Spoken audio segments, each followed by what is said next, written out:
आज की क्लास में हम बात करेंगे जयशंकर प्रसाद की एक बहुत ही महत्वपूर्ण कविता अरुणियः मधुमय देश। आप सब जानते हैं कि जयशंकर प्रसाद छायावाद के स्तंभ कवि हैं।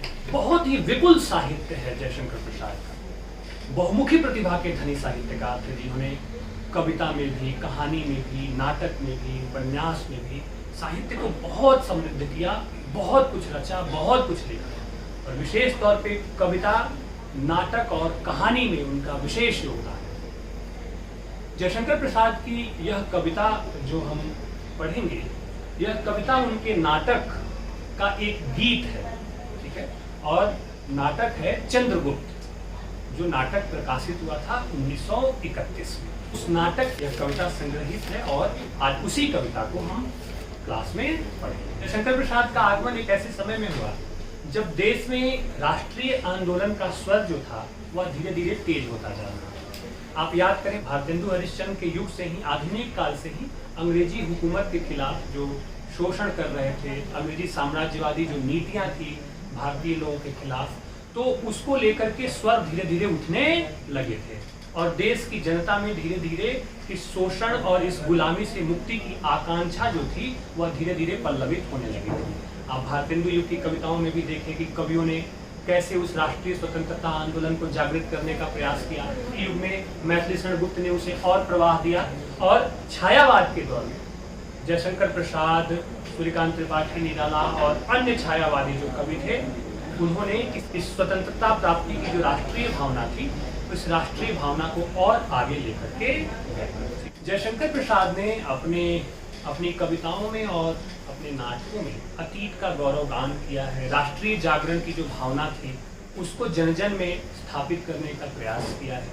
जो अंग्रेजों की जो नीति थी, अंग्रेजी हुकूमत थी, वह हुकूमत कैसे हमारा शोषण कर रही थी और उससे मुक्ति कैसे जरूरी थी, इस भाव का भी प्रचार प्रसार लोगों के मन में उन्होंने अपने साहित्य के माध्यम से किया है। विशेष तौर पे प्रसाद ने अपने नाटकों में राष्ट्रीयता की भावना, देश की संस्कृति के प्रति जागरण, देश की संस्कृति के प्रति गौरव का भान, अपनी परंपरा और अपनी भारतीय अस्मिता के प्रति लोगों के मन में गौरव का भाव जागृत हो सके और अंग्रेजी हुकूमत से मुक्ति का भाव सब में जागृत हो सके, इस भाव को भी स्थापित करने का प्रयास किया है। जहां तक इस चंद्रगुप्त नाटक की बात करें, जिस नाटक से यह गीत या यह कविता अवतरित है, तो इस नाटक की जो कथा वस्तु है इस प्रकार से है कि कैसे चाणक्य ने, नाम सुना होगा आपने, कौटिल्य ने, कि चाणक्य कैसे चंद्रगुप्त को तैयार करते हैं, चाणक्य के मार्गदर्शन में चंद्रगुप्त कैसे तैयार होता है और जो मगध का जो नंद वंश था कैसे उसका पतन होता है, चंद्रगुप्त कैसे एक शक्तिशाली राष्ट्र के रूप में भारत को विश्व के पटल पर लेकर के सामने आता है। एक तो यह कथा भूमि है और दूसरी कथा भूमि इसमें यह है कि जब विश्व विजेता सिकंदर भारत पर कैसे आक्रमण करने के लिए आता है, ठीक है। तो वो सारी चीजें इसमें वर्णित हैं और जब वह आक्रमण के लिए आता है तो सिकंदर का जो सेनापति है उसका नाम है सेल्यूकस और सेल्यूकस की बेटी है, उसका नाम है कार्नेलिया। नाटक में यह गीत कार्नेलिया के मुख से जयशंकर प्रसाद ने गवाया है। यह गीत अरुणियः मधुमय देश हमारा, सेल्यूकस की बेटी कार्नेलिया गाती है, ठीक है। एक विदेशी राजकुमारी द्वारा भारत भूमि के गौरव का वर्णन, भारत की संस्कृति का वर्णन, भारत की महानता का वर्णन, भारत के सुंदर प्राकृतिक दृश्यों का वर्णन करके प्रसाद कहीं न कहीं देश की जनता के मन में राष्ट्रीय गौरव का भाव जगाने का प्रयास किया है। कि स्पष्ट रूप से वो कहना चाहते हैं, वे बताना चाहते हैं कि एक विदेशी राजकुमारी को जब इस भूमि, इस महिमामयी भूमि से इतना प्यार हो सकता है, इस महिमामयी भूमि पर वह इतनी मुग्ध हो सकती है, तो हम भारतीय, या तो हमारी भूमि है, या तो हमारी मातृभूमि, या तो हमारी जन्मभूमि है, तो वो कहीं ना कहीं देश की जनता के मन में अपनी इस मातृभूमि के प्रति, अपने इस राष्ट्र के प्रति प्रेम, सम्मान और गौरव का भाव जगाना चाहते हैं, जो काम वेदी युग में मैथिली शरण गुप्त कर रहे हैं। और इसके लिए अतीत का गौरवगान, अतीत के गौरवगान का सहारा, राष्ट्रीय स्वतंत्रता आंदोलन को जागृत करने की भावना रखने वाले प्रत्येक कवियों ने किया, और उसको अतीत के गौरव गान को एक हथियार के रूप में, एक अस्त्र के रूप में उन्होंने इस्तेमाल किया कि जब तक हम अपनी परंपरा, संस्कृति और महानता का बखान लोगों के सामने नहीं करेंगे, वर्तमान समय की जो समस्याएं हैं वो समस्याएं नहीं सुलझेंगी, क्योंकि वर्तमान समय की जो समस्याएं हैं उन समस्याओं को सुलझाने के लिए लोगों के मन में इस देश के प्रति, इस राष्ट्र के प्रति गौरव, सम्मान, श्रद्धा और प्रेम का भाव होना जरूरी है। जो लोग, जो जनता निरंतर अपनी संस्कृति को भूलते जा रहे हैं, जो ऐतिहासिक विरासतें हैं उन विरासतों से पीछे हटते जा रहे हैं, उनको वापस वहां लाने की आवश्यकता कवि महसूस करता है, और एक विदेशी राजकुमारी के द्वारा यह गीत वह नाटक में प्रस्तुत करवाता है। आगे बात समझ में? चंद्रगुप्त नाटक में इस गीत के आरंभ होने से पहले कार्नेलिया का एक कथन बहुत महत्वपूर्ण है, जिसे जानना बहुत जरूरी है कि किस तरह का भाव उसके मन में इस देश के प्रति था, और वह संकेत करेगा कि एक विदेशी राजकुमारी के मन में इस देश के प्रति जब इतना प्यार, इतना सम्मान है, और वह इस देश की महिमा को इस तरीके से देखती है, तो हम भारतीय क्यों पीछे हैं, या क्या हमें अब पुनः अपने राष्ट्र के प्रति इसी महान गौरव की भावना से भर जाना चाहिए और देश को आगे बढ़ाने के लिए अपना योगदान देना चाहिए, यह जयशंकर प्रसाद कहना चाहते हैं। तो कार्नेलिया का कथन क्या है, इसे मैं बताता हूं, आप ध्यान से सुनिए। कार्नेलिया कहती है, मुझे इस देश से जन्मभूमि के समान स्नेह होता जा रहा है। यह देश सपनों का देश है, यह त्याग और ज्ञान का पालना है, यह देश प्रेम की रंगभूमि है, और यह प्रेम की रंगभूमि भारत भूमि क्या भुलाई जा सकती है? कदापि नहीं। खुद प्रश्न करती है और खुद उत्तर देती है, कहती है कि यह प्रेम की रंगभूमि भारत भूमि क्या भुलाई जा सकती है? कदापि नहीं। और आगे कहा कि अन्य देश मनुष्यों की जन्मभूमि है, पर भारत मानवता की जन्मभूमि। यह कथन है कार्नेलिया। आप यह देखें कि कितना अनुराग है, कितना प्रेम है उसे इस देश से, कि वह कहती है कि मुझे इस देश से जन्मभूमि के समान क्या होता जा रहा है? प्रेम होता जा रहा है। और अंत में कहा कि अन्य देश मनुष्यों की जन्मभूमि है, लेकिन भारत क्या है? मानवता की जन्मभूमि। मानवता से तात्पर्य संपूर्ण विश्व के प्रति प्रेम, सम्मान और कल्याण की भावना। मानव का कल्याण, प्रकृति का कल्याण, यानी कि मानवता यहां से पूरी दुनिया में विकसित हुई है, यह बात कार्नेलिया कहना चाह रही है। और गीत शुरू होने से पहले जो दृश्य है वह दृश्य कुछ ऐसा है कि सुबह प्रातः काल में कार्नेलिया सिंधु नदी के किनारे वृक्ष के नीचे बैठी हुई है, और गीत गाने से ठीक पहले वह कहती है कि सिंधु का यह मनोहर तट जैसे मेरी आंखों के सामने एक नया चित्रपट प्रस्तुत कर रहा है। इस वातावरण से उठती हुई प्रशांत स्निग्धता जैसे मेरे हृदय में घुस रही है। लंबी यात्रा करके जैसे मैं वहां पहुंच गई हूं जहां के लिए चली थी। और आगे कहा कि यह किनारा कितना निसर्ग है, सुंदर है, कितना रमणीय है। अचानक उसे कुछ याद आता है और फिर कहती है, हाँ, भारतीय संगीत का पाठ देख लूं जरा, भूल तो नहीं गई। और तब वह यह गीत गाती है, तो वह भारतीय संगीत का पाठ करना चाहती है, और उसी क्रम में यह गीत गाती है। ये गीत इसलिए भी बहुत प्रसिद्ध है कि चंद्रगुप्त नाटक के गीत राष्ट्रीय भावना से ओतप्रोत है। एक और गीत है इस नाटक में, जो कि इस नाटक का की एक बड़ी प्रमुख पात्र है अलका। अलका गाती है कि जनसाधारण को, देश की जनता को देश की रक्षा के लिए वह जागृत करते हुए गीत गाती है अलका कि हिमाद्रि तुंग श्रृंग से प्रबुद्ध शुद्ध भारती, स्वयं प्रभा समुज्ज्वला स्वतंत्रता पुकारती, अमर्त्य वीर पुत्र हो दृढ़ प्रतिज्ञ सोच लो, प्रशस्त पुण्य पंथ है बढ़े चलो बढ़े चलो। एक वह गीत है, और दूसरा गीत कार्नेलिया का है अरुणेयः मधुमय देश हमारा। तो आप देखेंगे कि दोनों गीत में राष्ट्रीय भावना भरी हुई है, राष्ट्रीय भावना से ओतप्रोत हैं ये दोनों गीत। अब हम कविता पर आते हैं और कविता की व्याख्या शुरू करते हैं। ठीक, कविता गाता हूँ, ठीक है, और फिर उसकी व्याख्या करेंगे, ठीक है। अरुणेयः मधुमय देश हमारा, अरुणेयः मधुमय देश हमारा, जहाँ पहुँच अनजान क्षितिज को मिलता एक सहारा, अरुण यह मधुमय देश हमारा। कौन कह रहा है? कार्मेलिया कह रही है।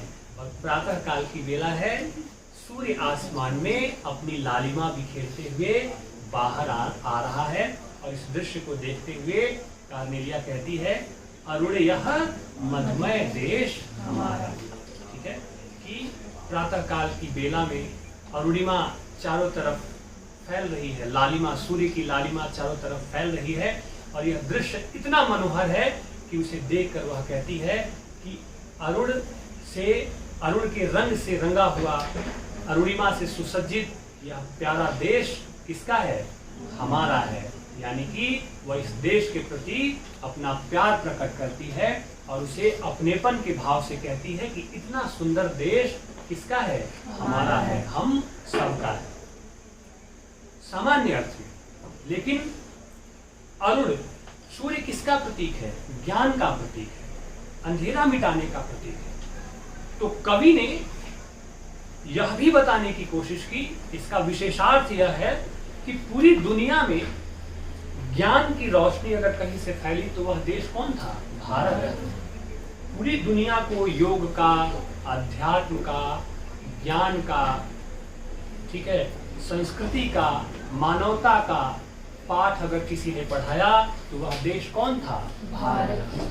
तो कहने का तात्पर्य है कि संपूर्ण विश्व में ज्ञान की रोशनी, योग की रोशनी, अध्यात्म की रोशनी, दर्शन की रोशनी, जीवन जीने की जो पद्धति है, उस पद्धति का ज्ञान अगर कहीं पहुंचा तो वह भारत से ही पहुंचा।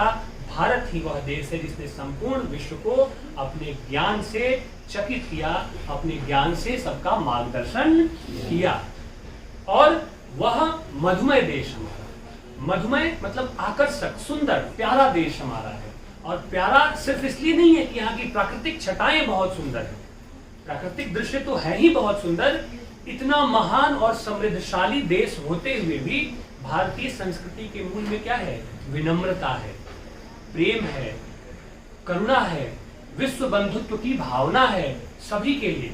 सामान्यतः जो शक्तिशाली और सौंदर्य से भरे हुए लोग होते हैं वो अहंकारी हो जाते हैं, ठीक है, एक खास किस्म का गुरूर होता है उनके अंदर। लेकिन यह देश जो इतना विशाल है, इतना महान है, जिसकी संस्कृति इतनी महान है, जो देखने में इतना दिव्य और सुंदर है, लेकिन फिर भी वह विनम्र है, वह पूरी दुनिया के प्रति मानवता, प्रेम और करुणा से भरा हुआ है। इसलिए क्या है? मधुमय है, इसलिए आकर्षक है, इसलिए सुंदर है। आगे बात समझ में स्पष्ट है? और कहा, जहां पहुंच अनजान क्षितिज को मिलता एक सहारा। कहा कि यह ऐसा विशाल और सुंदर देश है कि जहां अनजान क्षितिज को भी एक सहारा मिलता है। अनजान क्षितिज से तात्पर्य यह है कि क्षितिज तो बहुत असीमित है, विस्तृत है, उसका कोई और छोर नहीं है। तो कवि ने कहा कि पूरी दुनिया से जो लोग भी आते हैं शरणार्थी इस देश में, यह देश उन सबको क्या करता है? अपना लेता है, गले लगा लेता है। यह देश अपने और पराये का बोध नहीं करता है। यानी कि इस देश की संस्कृति में संपूर्ण विश्व के लिए इतना प्यार है, इतनी करुणा है कि हम कभी कोई भेदभाव नहीं करते। और जो भी हमारे पास आता है, जो भी शरणागत हमारे पास आता है, उसे हम अपना बना लेते हैं, उसे हम अपनेपन और स्नेह से क्या कर देते हैं? भर देते हैं। इसीलिए अनजान से अनजान क्षितिज को भी, अनजान से अनजान व्यक्ति को भी सहारा देने वाला यह देश भारत ही है। और इसीलिए यह महान है, इसीलिए यह प्यारा है, इसीलिए यह क्या है? मधुर। स्पष्ट है? क्योंकि भारतीय संस्कृति का मूल तत्व, प्राण तत्व ही क्या है? विश्व बंधुत्व और विश्व कल्याण। वसुधैव कुटुंबकम की चर्चा मैं बार बार करता हूँ। सबको, पूरे विश्व को ही क्या मानता है? अपना परिवार मानता है। ठीक है, तो हम उस संस्कृति से आते हैं, तो अनजान से अनजान लोगों को भी हम सहारा देते हैं। यह भारत की महिमा है, यह भारत की विशेषता है, यह भारत की संस्कृति का गौरव है। आई बात समझ में? स्पष्ट है? आगे बढ़े। सरस ताम रस गर्भ विभा पर नाच रही तरु शिखा मनोहर, छिटका जीवन हरियाली पर, मंगल कुमकुम सारा, अरुण यह मधुमय देश हमारा।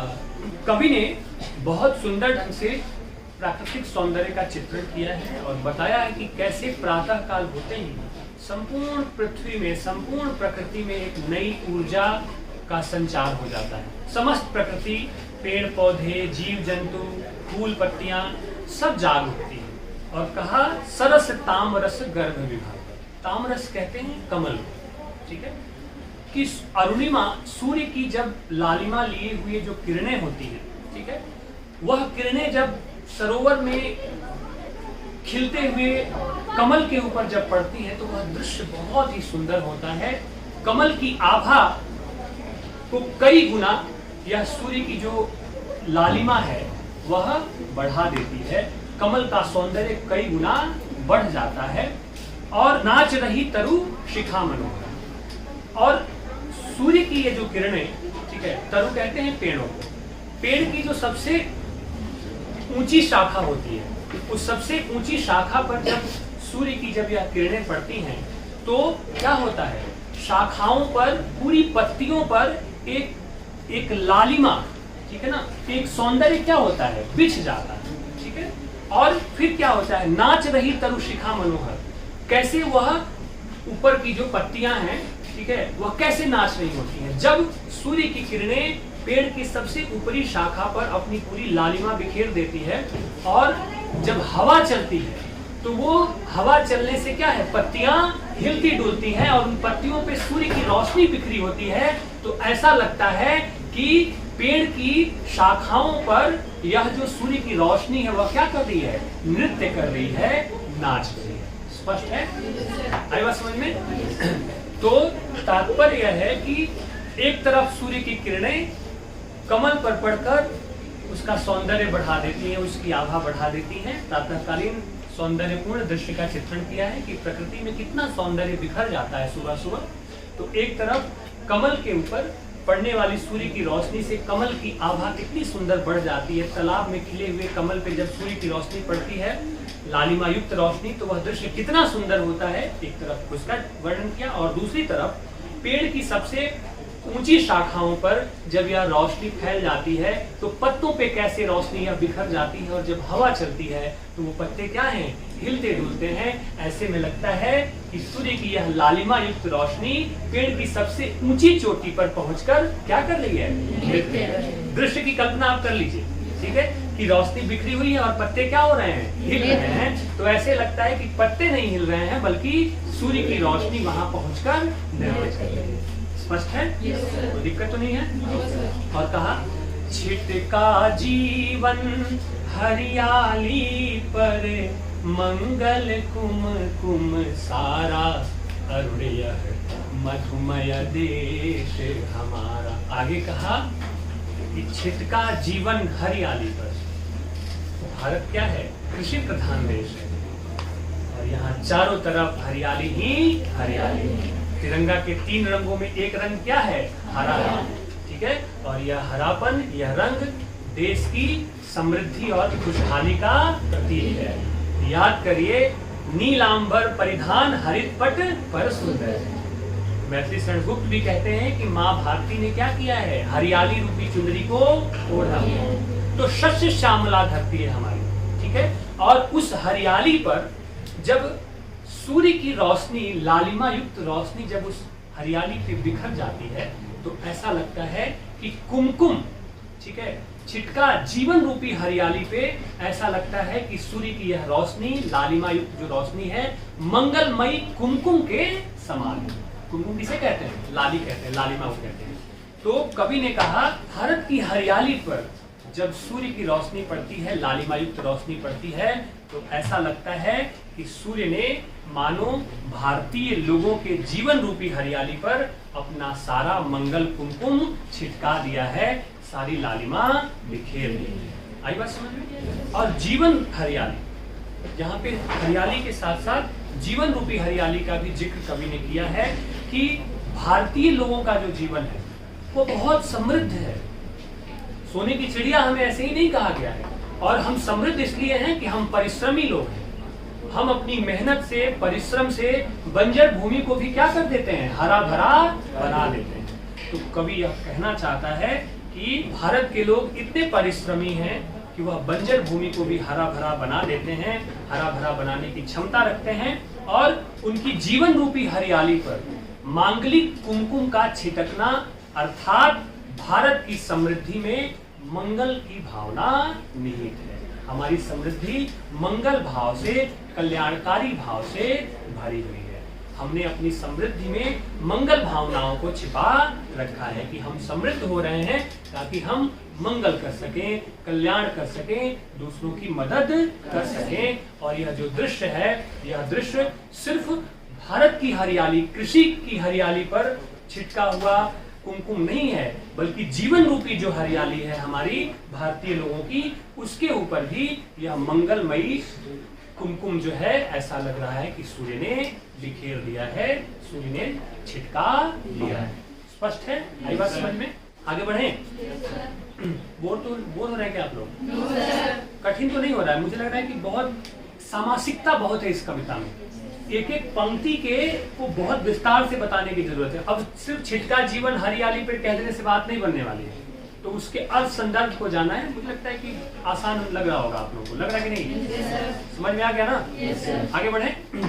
लघु सुर धनु से पंख पसारे, शीतल मलय समीर सहारे, उड़ते खग जिस ओर मुँह किए, समझ नीड़ निज प्यारा, अरुण यह मधुमय देश हमारा। कवि ने एक दृश्य का वर्णन किया और कहा कि लघु सुर धनु से पंख पसारे। ठीक है, सुर धनु मतलब लघु सुर धनु, छोटे छोटे इंद्रधनुष के समान आकाश में जब पंछी अपने पंखों को खोल करके उड़ते हैं तो ऐसे लग रहा है कि छोटे छोटे इंद्रधनुष पूरे आकाश में क्या हो गए हैं, बिखर गए हैं। ठीक है, तो छोटे छोटे इंद्रधनुष के समान अपने पंखों को पसारे हुए पंछी उड़ रहे हैं।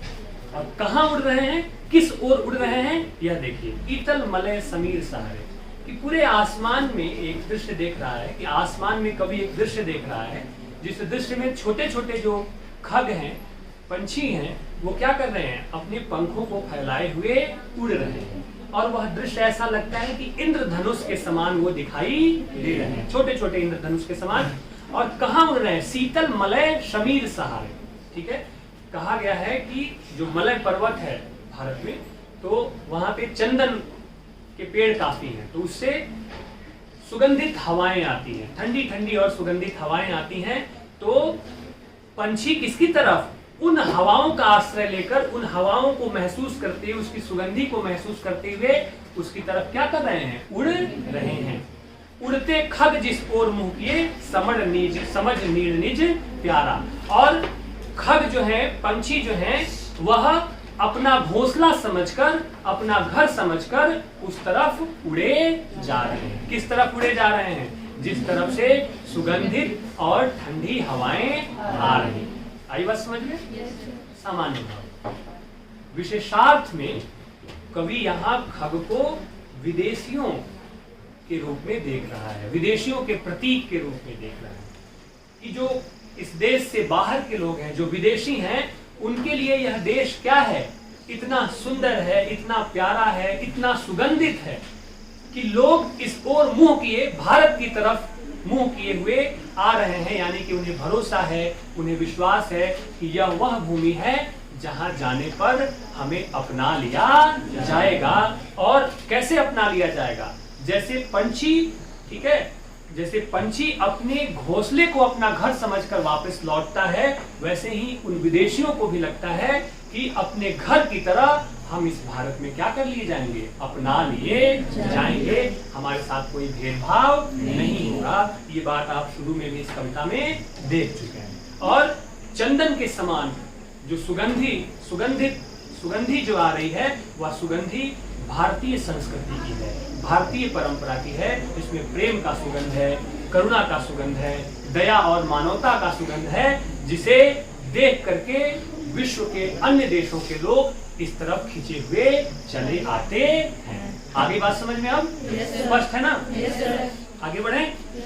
बरसाती आँखों के बादल बनते जहां भरे करुणा जल, लहरें टकराती अनंत की पाकर जहां किनारा, अरुण यह मधुमय देश हमारा।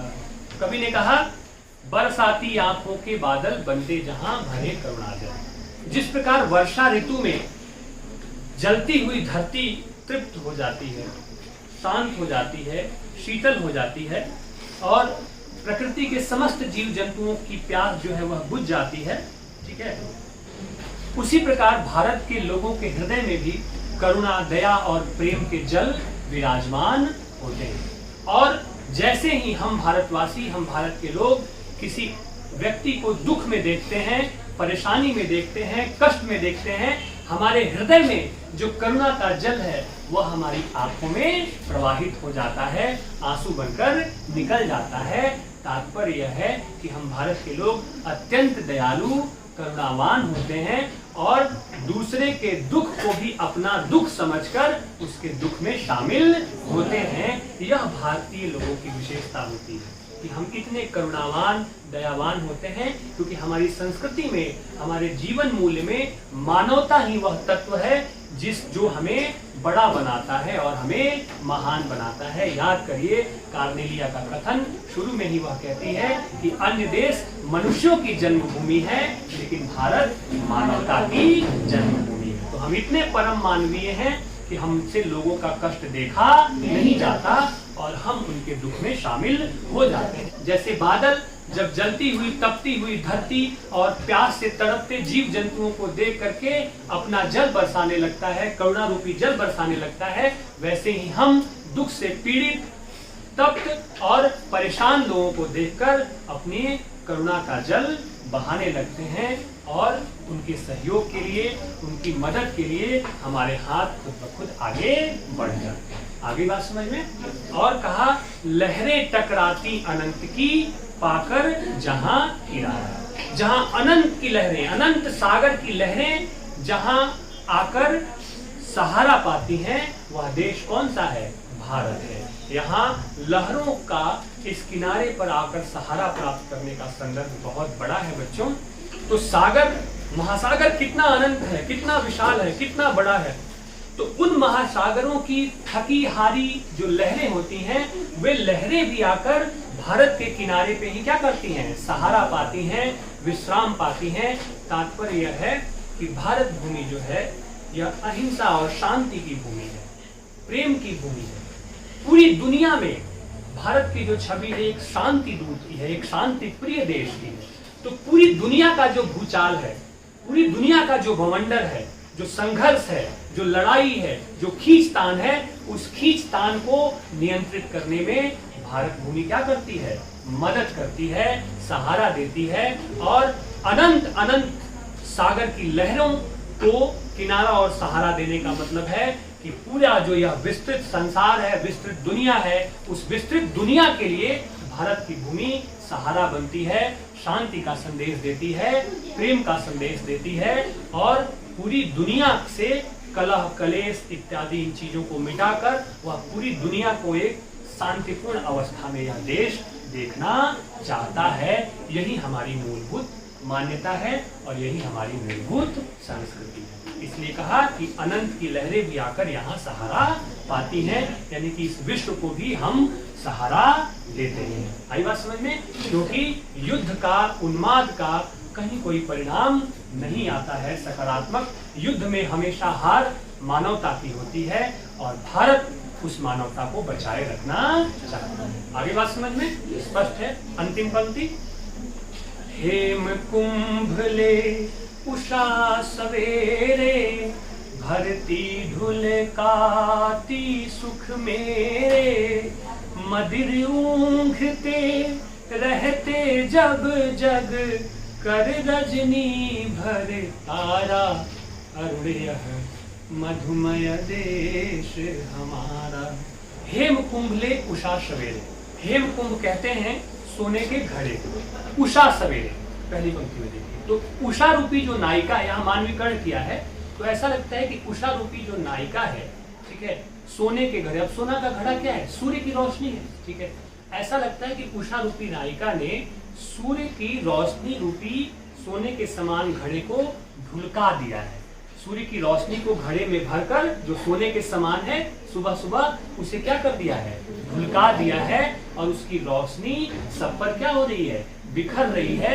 और वह रोशनी किसके समान है? सुख के समान। सुख रूपी रोशनी सभी भारतीय वासियों के ऊपर क्या कर दिया है? बिखेर दिया है, ढुलका दिया है। अब समझ में आया? yes, फिर कहा मदिर ऊँघते रहते जब जग कर रजनी भर तारा। और जैसे जैसे सूर्य आसमान में चढ़ता जाता है, तारे धीरे धीरे क्या होने लगते हैं? झिलमिल झिलमिल होकर डूबने लगते हैं, ठीक है। उनकी रोशनी क्या होने लगती है? मध्यम होने लगती है। तो टिमटिमाते तारे अब छिपने लगते हैं। तो कवि ने कहा कि ऐसा लगता है इस दृश्य को देखकर कि रात भर तारे जगे हों और अब नींद में ऊँघ रहे हैं और छुपने की प्रक्रिया में धीरे धीरे धुंधले होते जा रहे हैं। कि रात भर मदिर ऊँघते, नशे में, ऐसा लगता है कि रात भर ये तारे जगे हैं और अब जब सूर्य की रोशनी बिखर रही है तो ये तारे धीरे धीरे क्या हो रहे हैं? छुप रहे हैं, समाप्त हो रहे हैं, डूब रहे हैं। और उन्हें देख करके ऐसा लगता है कि रात भर ये तारे क्या हो? जैसे कि जगे हों, नींद में ऊँघ रहे हों और छुपने के क्रम में धीरे धीरे क्या होते जा रहे हैं? धुंधले होते जा रहे हैं, ठीक है। इस अंतिम पंक्ति में उषा जो है उसका मानवीकरण किया है कवि ने, और सूर्य को सोने का घड़ा कहा है और उसका एक रूपक बांधा। आई बात समझ में? ये है कविता का भावार्थ, ठीक है। इस पूरी कविता में कवि ने भारत की सांस्कृतिक महत्ता, भारत की प्राकृतिक सुंदरता और साथ ही साथ भारत का जो मानवतावादी दृष्टिकोण है, उस मानवतावादी दृष्टिकोण को प्रस्तुत किया है। 3 तलों पे यह कविता विशेष रूप से देखी जाती है। प्रकृति की रमणीयता, जो भारत बहुत सुंदर है, देश की संस्कृति के बहाने देश के लोगों में गौरव की भावना को जगाना, राष्ट्र के प्रति प्रेम का भाव जगाना, देशभक्ति का भाव जगाकर अंग्रेजी हुकूमत के विरुद्ध कहीं ना कहीं अंग्रेजी हुकूमत से मुक्ति की आकांक्षा के भाव को और तीव्र करना, और साथ ही साथ मानवता का, भारतीय संस्कृति का जो मूल स्वर है, विश्व के लिए मानवता, विश्व के लिए कल्याण की भावना, उसका भाव यहाँ प्रदर्शित किया है। जहाँ तक कविता के शिल्प पक्ष की बात है तो खड़ी बोली हिंदी का प्रयोग है और संस्कृत निष्ठ तत्सम शब्दावली, जो कि प्रसाद की कविताओं में आपको हर जगह देखने को मिलती है, संस्कृत निष्ठ तत्सम शब्दावली का प्रयोग है।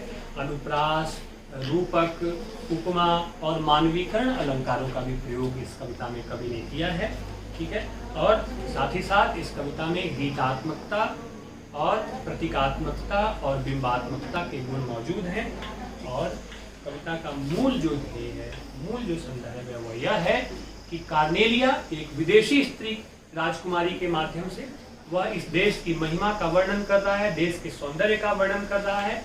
यह कहती है कि यह देश क्या है? हमारा है। उसे यह अपना देश मानने लगी है। तात्पर्य यह है कि एक विदेशी राजकुमारी को इस देश की संस्कृति, इस देश की सुंदरता, इस देश की रमणीयता से इतना प्रेम हो सकता है, तो हम भारतवासियों को कवि ने जागृत करने का प्रयास किया है कि हम सबको अपने इस देश के प्रति गौरव, गर्व और उत्साह की भावना से भर जाना चाहिए, सम्मान की भावना से भर जाना चाहिए। हमें याद करना चाहिए अपने गौरवशाली अतीत को, अपनी गौरवशाली परंपराओं को, और इस देश के विकास में, इस देश के विकास में हमारा जो योगदान होना चाहिए, उस योगदान को देने के लिए हम सबको आगे आना चाहिए। यही कवि अंततः इस कविता में ध्वनित करना चाहता है। स्पष्ट है?